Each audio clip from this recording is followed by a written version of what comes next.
आदाब नाज़रीन, जी के वेब टीवी का ये बेहद ख़ास प्रोग्राम है और इस ख़ास प्रोग्राम में आज हमारे साथ जुड़ चुकी हैं बेहद ख़ास मेहमान, जम्मू कश्मीर के अदबी मंजरनामे में एक नुमाया नाम, जिनकी तहरीरों में, जिनकी गज़लों में, जिनकी नज़मों में न सिर्फ जम्मू कश्मीर के मिट्टी की खुशबू झलकती है बल्कि ज़िंदगी के दीगर नशीब व फराज भी इनकी तहरीरों में नुमाया तौर पर झलकते हैं, जिन्होंने अपने अशार, अपनी गज़लों, अपनी नज़मों के तवस्सुत से हज़ारों लोगों के दिलों में जगह बनाई है, तो साथ ही रेडियो कश्मीर श्रीनगर से वाबस्तगी के दौरान हर एक के घर में अपनी जगह कायम की है। जी हाँ नाज़रीन, मेरी मुराद है नामवर अदीब, शायरा, ब्रॉडकास्टर और साबिक़ डायरेक्टर रेडियो कश्मीर श्रीनगर मोहतरमा रुखसाना जबीन साहिबा से। बहुत बहुत इस्तकबाल है मैम आपका हमारे इस प्रोग्राम में। शुक्रिया, बहुत बहुत शुक्रिया। आपका भी बहुत बहुत शुक्रिया मैम। आगाज़ करना चाहूँगा मैं, चूँकि 1955 में आप डाउनटाउन श्रीनगर में तवल्लुद हुई और आपकी ज़िंदगी का जो सफ़र है वो वहाँ से शुरू होता है। अगर अदबी सफ़र के हवाले से बात की जाए तो ये सफ़र कहाँ से शुरू होता है मैम? ये असल में कुछ तकरीबन 40 साल पहले की बात है, 40 से ज़्यादा। ये सन 76 में मैंने एडमिशन लिया था, 76-77 में यूनिवर्सिटी में, उर्दू डिपार्टमेंट में। वहाँ बज़्म अदब हुआ करती थी। बज़्म अदब में जब मैंने कलाम सुनाना शुरू किया, लिखना भी असल में बाकायदा तौर पर यूनिवर्सिटी में ही शुरू किया मैंने। उससे पहले वो तुकबंदी होती थी कॉलेज में, ऐसे ही, वो तो उसको शायरी में नहीं कह सकती। तो फिर वहाँ बज़्म अदब में जब भी महफ़िल हुआ करती थी, उसमें किसी न किसी और डिपार्टमेंट के असातिज़ा को भी, प्रोफेसर्स को बुलाते थे। उससे वो फिर राय अपनी देते थे कि हाँ, इस बच्चे में है सलाहियत या क्या करने की ज़रूरत है। तो उसके बाद मैंने पर्शियन डिपार्टमेंट में लिया दाखला। वहाँ पर्शियन में शामिल हुई मैं, वहाँ भी बज़्म अदब हुआ करती थी। ये भी एक इत्तेफाक ही है, मैं रेडियो में प्रोग्राम देना शुरू किया था, मैंने स्टूडेंट ही जब थी। तो बशारत साहब एक उन दिनों पैक्स हुआ करते थे, वो रिटायर भी हो गए हैं, फिर डीडीजी लेवल पर पहुंच के। तो उन्होंने कहा, रुखसाना ये पैक्सेस की पोस्ट निकले हैं, आप क्यों नहीं उसको अप्लाई क्यों नहीं करती? मैंने कहा उसके लिए मुझे क्या करना है ये तक मुझे मालूम नहीं था कि यूपीएससी करता है, फिर एप्लीकेशन वहाँ से फॉर्म मंगवाना है। फिर उन्होंने लिख के दिया एड्रेस कि इस एड्रेस पर लेटर लिखो कि मुझे भी भेज दिया जाए ये एक फॉर्म। तो वो मैंने लिखा और पोस्ट ऑफिस ये गई, वहाँ डाल दिया। फिर आया फॉर्म, मैं खुशी खुशी इतना, मैंने जैसे नौकरी मिल गई। फिर मैं उनके पास ही आई, सर ये आया है, मुझे ये बताइए क्या करना है इसमें। फिर उन्होंने समझाया कि इसमें कुछ नहीं करना है, इसमें लिखा हुआ है कॉलम भरो जो अपनी ये है, और शेर व शायरी भी जो करती हो उसके लिए थोड़ा सा एक पेज लिखो कहाँ कहाँ छपा है वो। ये आया, फिर हुआ सिलेक्शन, उर्दू एज उर्दू पैक्स मेरा सिलेक्शन हुआ। इसके लिए मैं यही कह सकती हूँ कि मतलब बशारत साहब ने मुझे ये रास्ता दिखाया। ये बशारत साहब नहीं, बशारत बुखारी साहब नहीं, ये दूसरे बशारत साहब हुआ करते थे, बहुत बहुत आला ज़ौक़ के प्रोग्राम ऑफिसर, उस्ताद, ब्रॉडकास्टिंग के उस्ताद हुआ करते थे।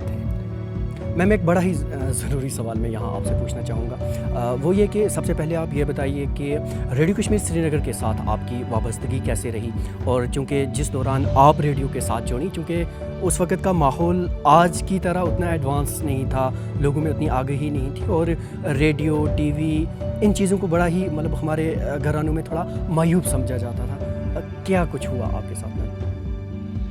पहले तो अपने घर वालों को ही, फादर मदर पेरेंट्स को तैयार करना पड़ा। वो कहने लगे, अच्छा इसी बीच में ये हुआ कि जब मैंने एमए किया, एमफिल किया, मुझे सरकारी टीचिंग जॉब मिल गया गवर्नमेंट का। फिर फादर ने कहा अब जो जॉब मिला है अब क्या फिर ये करना है। उसके बाद मैंने अप्लाई किया, तो मैंने कहा नहीं, मुझे ब्रॉडकास्टिंग पैशन है मेरा, मैं चाहती हूँ। वो क्या समझते वो, उन्होंने कहा नहीं उसमें दरबदरी करनी है पूरे मुल्क में, फिर कभी इधर ट्रांसफ़र होगा कभी उधर ट्रांसफ़र होगा। मैंने कहा नहीं होगा, लेडीज़ का नहीं करते हैं। ऐसे ही मैंने उनको मनवाने के लिए कहा कि नहीं होता। हालांकि उन्हीं दिनों नाहिद ताज कुरैशी एक लेडी यहाँ दिल्ली की हुआ करती थी, पैक्स, मैं उनके पास युवानी के प्रोग्राम्स देती थी। मैंने कहा लेडीज़ को कहीं नहीं हटाते हैं, वो अपने शहर में रहती हैं, मुस्तकिल एक जगह रहती हैं। तो मनवा लिया उनको किसी तरह से, और उसके बाद रिश्तेदारों को कायल करना, क्योंकि रेडियो उस ज़माने में ये समझा जाता था कि जो भी रेडियो जाएगा वो यहाँ या तो वहाँ गाने वाली जाएगी या ड्रामा एक्टिंग। यानी उन दिनों मरियम बेगम बड़ी मशहूर जुंडब की जो ख़ातून अदाकार थी, बल्कि ये फ़नकार थी। तो ये समझा जाता था या तो इसे ड्रामा में काम करना है या गाना है, यही दो काम है औरत के लिए। इसलिए मैं कह भी नहीं, बल्कि मेरे प्रोग्राम ब्रॉडकास्ट होते थे तो मैं घर वालों से कह नहीं पाती थी कि मैं रेडियो स्टेशन जाके ये रिकॉर्ड करके आई हूँ। मैं उनसे कहती थी कि ये रेडियो वाले आए थे, उर्दू बज़्म अदब हमारी हुआ करती है, उसी में ये रिकॉर्ड करते हैं। फिर अगली बार यूनिवर्सिटी आए थे, मैं नहीं जाती हूँ, मतलब उस तरह से मैं रेडियो नहीं जाती हूँ। झूठ से ही शुरू करना पड़ा, लेकिन वो मजबूरी थी, वो ऐसा झूठ नहीं था, ये बेज़रर सा झूठ था, तो वो कहना पड़ता था। फिर अगली बार फिर सुनते थे, कहते थे आज तो फिर प्रोग्राम था। मैंने कहा वही रिपीट चला होगा। हाँ, उन्होंने उस वक्त 2-4 चीज़ें रिकॉर्ड की हैं, ये दूसरी चीज़ चलाई होगी, दूसरी गज़ल, तीसरी गज़ल चलाई होगी, इस तरह से। फिर जब ज्वाइन किया बड़ा मुश्किल ये मनवाना पड़ा रिश्तेदारों को, चचा, पुप्पी, खाला, सबको। तो मतलब कुछ उनको अजीब सा लगता था कि रेडियो में, रेडियो कश्मीर में हमारी लड़की जाएगी, ये तो शरीफों का ये नहीं है काम, वहाँ जाना गाना बजाएगी, पता नहीं क्या करेगी वहाँ जाके। उनको पता ही नहीं था कि ऑफिसर भी हो सकता है वहाँ, ख़ातून कोई ये काम कर सकती है।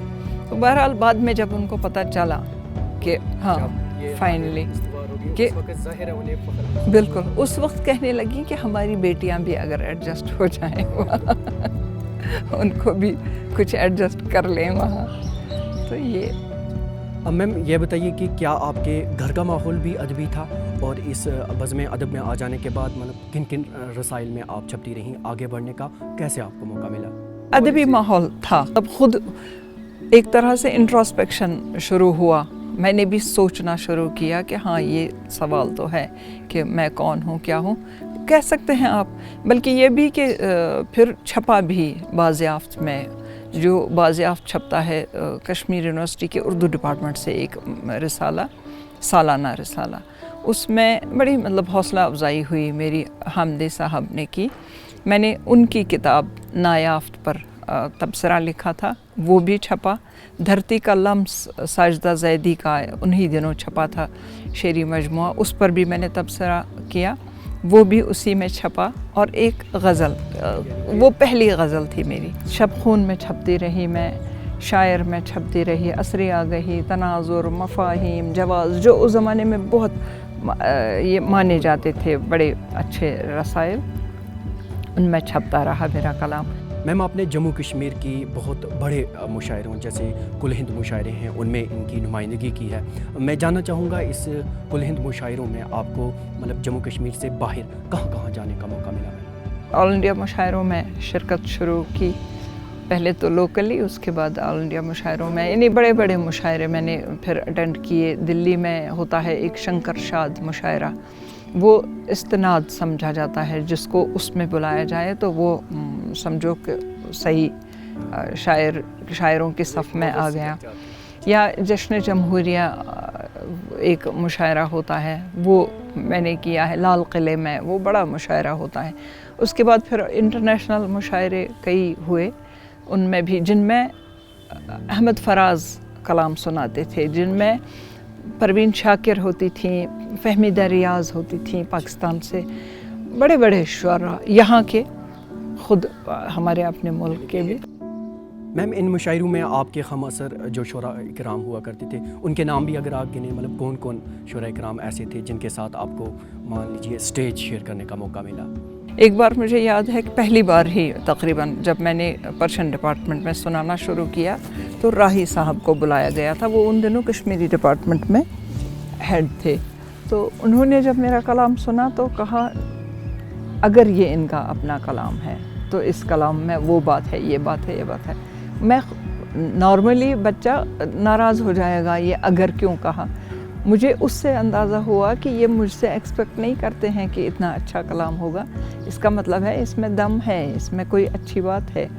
تو مجھے بڑی خوشی ہوئی. میں نے یہ کئی جگہ کوٹ بھی کیا ہے کہ راہی صاحب جیسے رائٹر اعلیٰ پائے کے، وہ جب ایک اسٹوڈنٹ کی حوصلہ افزائی کرنے پہ آئیں اور چاہے وہ یہ کہہ کے کہیں کہ اگر اس نے یہ خود لکھا ہے کلام تو یہ بڑی بات ہوتی ہے. میم جموں کشمیر میں جو ادب تخلیق ہو رہا ہے نا، اس میں ہم دیکھتے ہیں کہ نسوانی ادب کی میں خاص کر میں بات کرنا چاہوں گا. نسوانی ادب جتنا بھی یہاں تحریر ہو رہا ہے اس میں زیادہ تر خواتین جو ہیں میم وہ شاعری کی جانب راغب ہیں، فکشن کی طرف ان کی اتنی توجہ نہیں ہے. کیا وجوہات ہو سکتی ہیں اس کی؟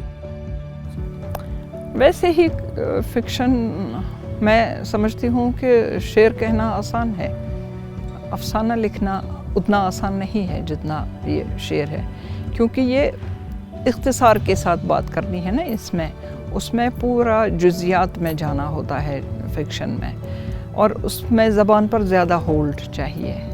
انسپریشن ہے لیکن ماحول وہ نہیں ہے نا خواتین کے لیے. آج بھی میں نے دیکھا ہے مطلب گمنامی کی حالت میں ہیں. جو خواتین اچھا لکھ پاتی اگر ان کو تربیت اس شعبے میں دی جاتی، وہ ان کو میسر نہیں ہے. ان کو بس چولہے چکے میں ہی ان کی زندگی بیت جاتی ہے. جی ضمناً میں آپ سے جاننا چاہوں گا کہ محترمہ رخسانہ جبین صاحبہ سے جب پوچھا جائے گا کہ ان کا پسندیدہ شاعر یا شاعرہ کون ہے تو کن کا نام لیں گی میم؟ جموں کشمیر میں ایسے کوئی نام نہیں ہے جنہوں نے متاثر کیا ہو. ہے ہی نہیں کوئی نام. مطلب میں جس کا کہوں کہ ان کے افسانے میں نے پڑھے ہیں، وہ جس کے پڑھے بھی ہیں وہ میرے معاصر ہیں، وہ کنٹمپریریز ہیں. وہ میرے ساتھ ساتھ لکھنا شروع کیا یا میرے بعد لکھنا شروع کیا وہ ہیں. اگر نیشنل لیول کی بات کی جائے تو فہمیدہ ریاض، کشور ناہید سے میں زیادہ متاثر ہوں. لوگ پروین شاکر کو زیادہ پسند کرتے ہیں، مجھے بھی پسند ہیں. ان سے زیادہ مجھے پسند ہے کشور ناہید، کیونکہ ان کے ہاں فکر کا پہلو ہے. شعر ان کے ہاں خالی جذبہ نہیں ہے، وہ سوچنے پر بھی مجبور کرتی ہیں. میم چونکہ ہمارے پاس وقت کی بڑی قلت ہے، لیکن جلدی میں آپ سے یہ جاننا چاہوں گا کہ دور حاضر میں جو ہمارے قلمکار اس شاعری میں طبع آزمائی کر رہے ہیں ان کے لیے آپ کے تجربات، آپ کے مشاہدات کو مد نظر رکھتے ہوئے کیا پیغام رہے گا؟ اچھا لگتا ہے آج کل نئی لڑکیاں آئی ہیں، وہ لکھ رہی ہیں، بہت اچھا لکھ رہی ہیں. لیکن ہر دور میں انسان کو اولین دور میں تو استاد کی ضرورت رہتی ہے، جو نوق پلک سنوارے یا نہ سنوارے، سمجھائے کہ یوں کرنا ہے.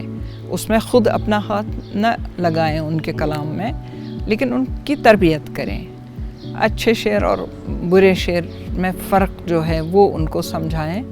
اساتذہ کی ضرورت ہے. ایسے ہی مطلب جس نے جو لکھا وہ اب تو سوشل میڈیا ہاتھ میں آ گیا ہے، جس کو جو شعر مرضی ہے وہ پوسٹ کرے، لیکن پہلے کسی کو دکھائیں، وہ زیادہ بہتر ہے. اس میں بہت سارے التزامات کا خیال رکھنا ہوتا ہے، خاص کر اگر شاعری ہے تو ردیف قافیہ ہی نہیں ہے، نظم بھی اگر لکھیں گے تو اس کی پابندیاں بھی بہت ہوتی ہیں. زبان، پہلے تو زبان سیکھیں. اگر اردو میں ہی لکھنا ہے تو وہ صحیح اردو ہی ہو، وہ کشمیری آمیز اردو نہ ہو، پیور اردو میں لکھیں.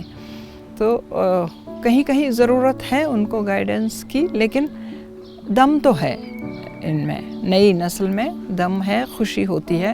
کہیں جب مشاعروں میں ہم ان کو سنتے ہیں تو دل خوش ہوتا ہے. سب سے زیادہ اہم بات جو ہے وہ یہ ہے کہ پڑھیں. صرف لکھنا نہیں ہے، بلکہ لکھنا بعد میں شروع کریں، پہلے پڑھنا شروع کریں. جب پڑھتے رہیں گے اس سے بھی کتاب بھی انسان کی ایک استاد کی حیثیت ہی رکھتی ہے.